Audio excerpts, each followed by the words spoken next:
نحمدہ ونصلی ونسلم علی رسولہ الکریم اما بعد۔ زندگی کیا ہے؟ انسان کے پاس زندگی کے لمحات سے بڑھ کر قیمتی کوئی چیز نہیں ہوتی۔ یہی زندگی کے لمحات مل کر دن رات کا روپ دھار لیتے ہیں، جبکہ دن رات کی تبدیلی میں ہی انسان کی عمر گزر جاتی ہے۔ بقول کسی شخص کے، صبح ہوتی ہے شام ہوتی ہے، صبح ہوتی ہے شام ہوتی ہے، زندگی یوں ہی تمام ہوتی ہے۔ نبی کریم صلی اللہ علیہ وسلم نے ارشاد فرمایا کہ پانچ چیزوں سے پہلے غنیمت سمجھیے: زندگی کو موت سے پہلے، صحت کو بیماری سے پہلے، فراغت کو مشغولیت سے پہلے، جوانی کو بڑھاپے سے پہلے، اور مالداری کو غربت سے پہلے۔ اور ایک دوسری حدیث شریف میں پیارے آقا کریم صلی اللہ علیہ وسلم نے فرمایا کہ دو نعمتیں ایسی ہیں جن کے متعلق اکثر لوگ دھوکے کے شکار ہیں۔ ایک صحت کی نعمت ہے اور دوسری فراغت کی نعمت ہے۔ علامہ سیوطی رحمۃ اللہ علیہ نے جمع الجوامع میں نبی کریم صلی اللہ علیہ وسلم کا یہ فرمان نقل کیا ہے کہ ہر روز صبح کو جب سورج طلوع ہوتا ہے، اس وقت دن یہ اعلان کرتا ہے، آج کوئی بھلائی کر سکتا ہے تو کر لے، میں آج کے بعد پھر واپس کبھی نہیں لوٹوں گا۔ حضرت سیدنا ابو بکر صدیق رضی اللہ تعالیٰ عنہ یہ دعا کیا کرتے تھے: اے اللہ، ہمیں شدت میں اکیلے نہ چھوڑیے، غفلت میں نہ پکڑ لیجئے، اور ہمیں غافلوں میں نہ بنائیے۔ سبحان اللہ، کیا عمدہ اور بہترین دعا ہے۔ سیدنا عمر ابن خطاب رضی اللہ تعالیٰ کی دعاؤں میں ایک دعا یہ بھی تھی: اے اللہ، ہم آپ سے لمحات زندگی کے بہتری اور اوقات عمر میں برکت کا سوال کرتے ہیں۔ سیدنا علی المرتضیٰ رضی اللہ تعالیٰ عنہ کا ارشاد ہے: لوگو، یہ ایام تمہاری عمروں کے صحیفے ہیں، اچھے اعمال سے ان کو دوام بخشو۔ سیدنا عبداللہ ابن مسعود رضی اللہ تعالیٰ عنہ فرمایا کرتے تھے: میں اس دن سے زیادہ کسی چیز پر نادم نہیں ہوتا جو میری عمر میں سے کم ہو جائے اور اس میں میرے عمل کا اضافہ نہ ہو۔ سوچئے، اس امت کے فقیہ سیدنا عبداللہ ابن مسعود، جنہیں فقاہت میں اللہ نے بڑا ملکہ عطا کیا تھا، کیا علم ہے، اور انداز دیکھیے کہ میں اس دن سے زیادہ کسی چیز پر نادم نہیں ہوتا جو میری عمر میں کم ہو جائے اور اس میں میرے عمل کا اضافہ نہ ہو۔ مطلب جو روٹین وائز اعمال چل رہے ہیں وہ تو چلتے رہیں، دن ایک اور کم ہوا اور میرا ایک نیا عمل اس میں نہیں شامل ہوا تو یہ میرے لیے ندامت کا دن ہے۔ اور ہم دیکھیے ہمارے ساتھ کیا معاملہ ہوتا ہے، دن رات کے معاملات چل رہے ہوتے ہیں، اکثر ہمارے جو روٹین وائز اعمال ہوتے ہیں وہ بھی ہم مس کر دیتے ہیں۔ سیدنا حسن بصری رحمۃ اللہ علیہ فرمایا کرتے تھے: اے ابن آدم، تو ایام کا مجموعہ ہے، جب ایک دن گزر گیا تو تیری زندگی کا ایک حصہ گزر گیا۔ کاش اس چیز کا ہمیں احساس ہو۔ سیدنا عمر بن عبدالعزیز رحمۃ اللہ علیہ سے کسی نے کہا کہ یہ کام کل تک مؤخر کر دیں۔ فرمایا: میں ایک دن کا کام مشکل سے ایک دن میں کرتا ہوں، اگر آج کا کام کل پر چھوڑوں تو 2 دن کا کام ایک دن میں کیسے کروں گا؟ امام شافعی رحمۃ اللہ علیہ نے فرمایا: وقت تلوار کی مانند ہے، اسے کاٹ دو ورنہ یہ تمہیں کاٹ دے گا۔ تھا بہت دلچسپ نرنگی سراب زندگی، اتنی فرصت ہی نہ پائی جو ٹھہر کر دیکھتے۔ مختصر یہ کہ وقت کی قدر شناسی نیک بختی کی علامت ہوتی ہے۔ وقر کی قدر اور زندگی کی اہمیت کا استحضار اللہ تعالیٰ کا خصوصی انعام ہے، جسے وہ پسند کرتے ہیں اسے یہ چیز عطا کرتے ہیں۔ جس طرح کہا گیا نا، یہ بڑے کرم کے ہیں فیصلے، یہ بڑے نصیب کی بات ہے۔ تو ہم غور کریں، سلف الصالحین اپنے اوقات کو ضائع نہیں ہونے دیتے تھے، گویا انہیں ہیرے اور موتی کی طرح قیمتی سمجھ کے خرچ کرتے تھے۔ اور ہم کیا کر رہے ہیں؟ ہمیں احساس تک نہیں ہوتا، فضول کاموں میں ہمارا وقت ضائع ہو جاتا ہے۔ علامہ ابن جوزی رحمۃ اللہ علیہ اپنی کتاب سید الخاطر میں لکھتے ہیں، انسان کو چاہیے کہ ایک نظام الاوقات بنائے اور اس میں کاموں کی ترتیب اس اصول کے مطابق رکھے کہ جو سب سے اہم ہے اس کو سب سے اہم سمجھے۔ مشہور تابعی حضرت عامر بن عبد القیس سے کسی نے بات کرنی چاہی تو انہوں نے فرمایا، سورج کی گردش کو روک لو تو تم سے بات کرنے کے لیے وقت نکال لوں گا۔ حضرت معروف کرخی رحمۃ اللہ علیہ کے شاگردوں نے ایک مرتبہ اٹھنے میں دیر کر دی، تاخیر سے اٹھے تو حضرت نے فرمایا، نظام شمسی چلانے والا فرشتہ تو نہیں تھکا؟ وہ نظام شمسی چلا رہا ہے، سورج چل رہا ہے، آ رہا ہے جا رہا ہے، آپ لوگوں کے اٹھنے کا کب ارادہ ہے؟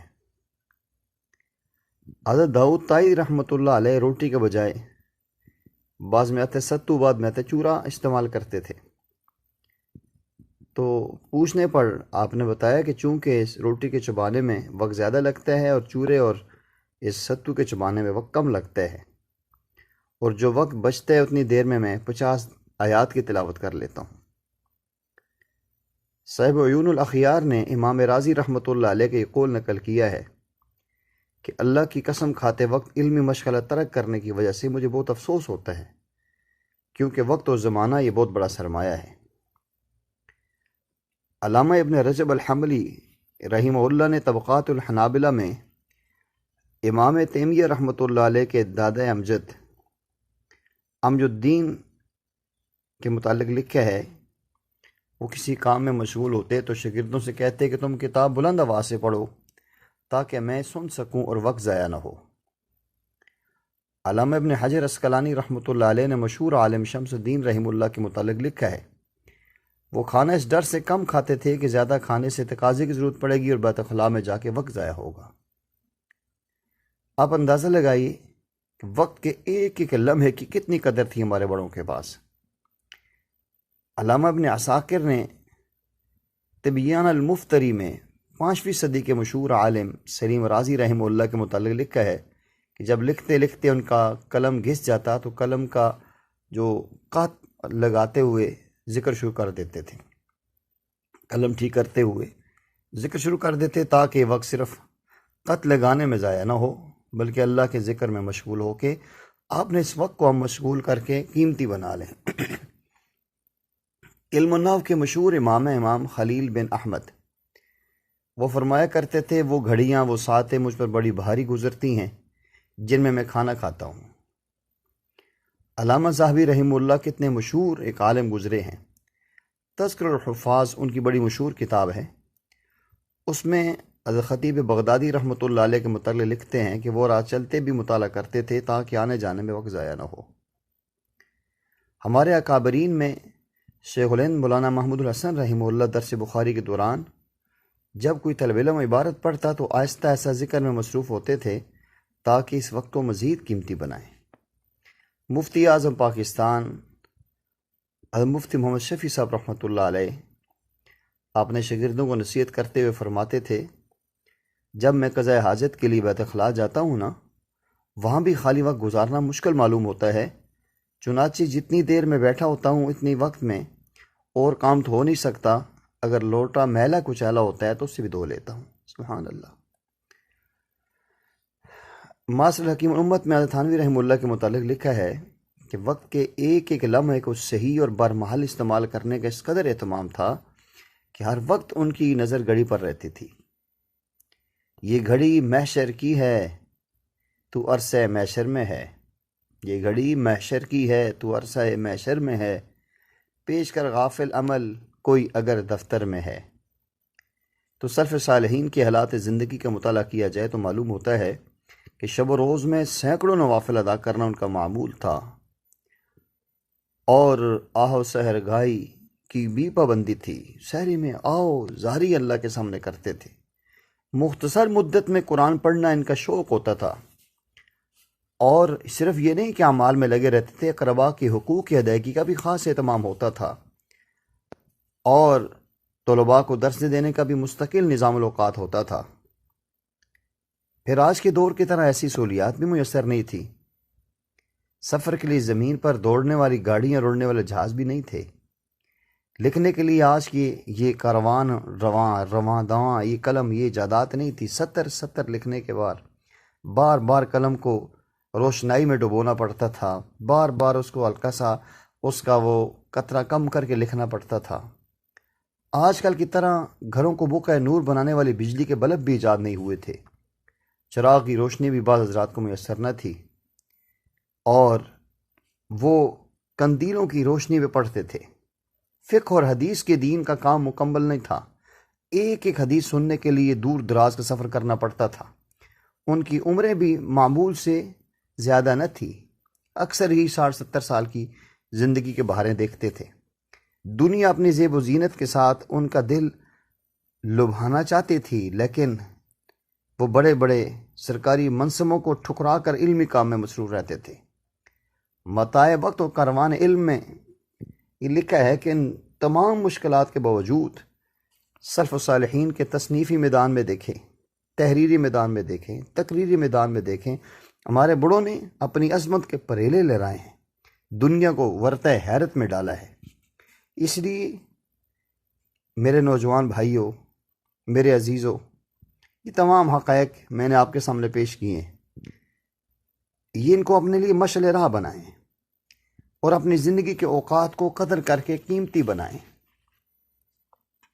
اگر یوں ہی رہیں گے اور معمول کے کاموں کا بہانہ بنا کے ہم اپنے اساتذہ، علماء، مشائخ کی صحبت سے محروم رہیں گے اور اپنا کچھ بھی نہیں کر سکیں گے، تو یاد رکھو ہمارا نام بھی مٹ جائے گا۔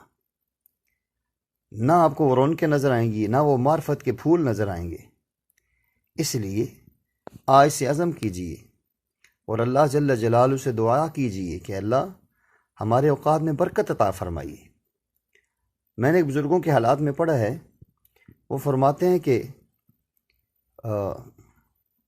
یہ اشتیاق احمد مرحوم جو روزنامہ اسلام میں لکھتے تھے، انہوں نے اپنے حالات میں لکھا ہے کہ میں صبح اٹھتا ہوں اور میں یہ دعا کرتا ہوں کہ اللہ میرے آج کے دن کے اوقات میں برکت عطا فرما۔ اللہ تعالیٰ نے کتنی برکت دی، کتنی تصنیفی انہوں نے کارنامے ادا کیے ہیں۔